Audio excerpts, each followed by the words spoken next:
Hello bros, അന്ന് നമ്മൾ വന്ന GST ബില്ലിൽ അപ്ലോഡ് ചെയ്ത് കിട്ടിയ ഗിഫ്റ്റിൽ നിന്ന് വന്ന ചാമ അത് യൂസ് ചെയ്യാൻ പോവുകയാണ്. അതുകൊണ്ട് ചാമ കഞ്ഞിയാണ് വെക്കാൻ പോവുകയാണ്.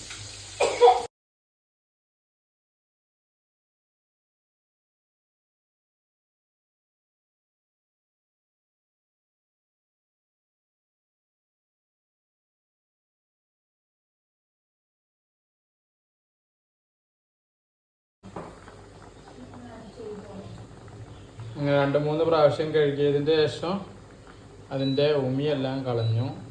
നമ്മൾ ഇൻഡക്ഷൻ കുക്കറിലാണ് കുക്ക് ചെയ്യുന്നത്.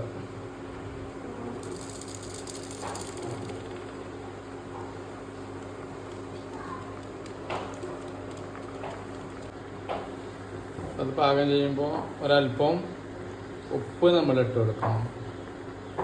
ഏതൊന്നിലും ഉപ്പ് ഒരല്പം അത്യാവശ്യമുണ്ട്.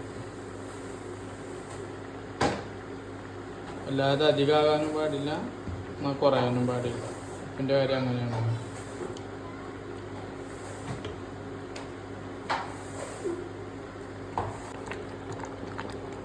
ഒരു 15 മിനിറ്റോളം അത് നല്ലവണ്ണം തിളപ്പിക്കുക. നല്ലവണ്ണം അതൊന്ന് ഇളക്കി കൊടുക്കണം. ഉപ്പിട്ടതാണല്ലോ.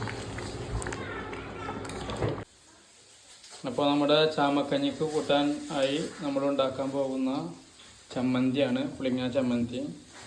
ഒരല്പം പുളിങ്ങ എടുക്കുക, അതിലേക്ക് കുറച്ച് ചെറുള്ളി, ഗ്രീൻ ചില്ലി, ഒരല്പം ഉപ്പ് ഇട്ട് നല്ലവണ്ണം മിക്സ് ചെയ്ത് നമ്മൾക്ക് അടിച്ചെടുക്കാം.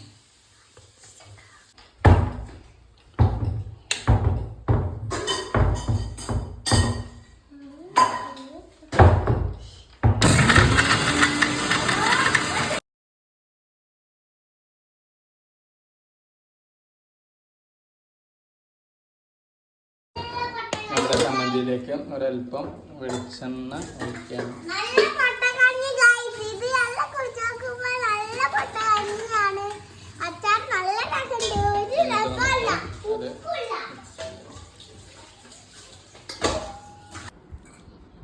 അവസാനം റെഡി ആയിട്ടുണ്ട്. നമുക്കതിൻ്റെ ടേസ്റ്റ് നോക്കാം. ചൂടുണ്ട്.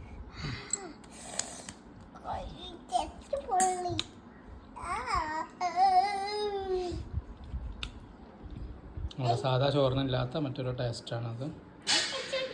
നല്ല ടേസ്റ്റ് ഉണ്ട്. ഓക്കെ.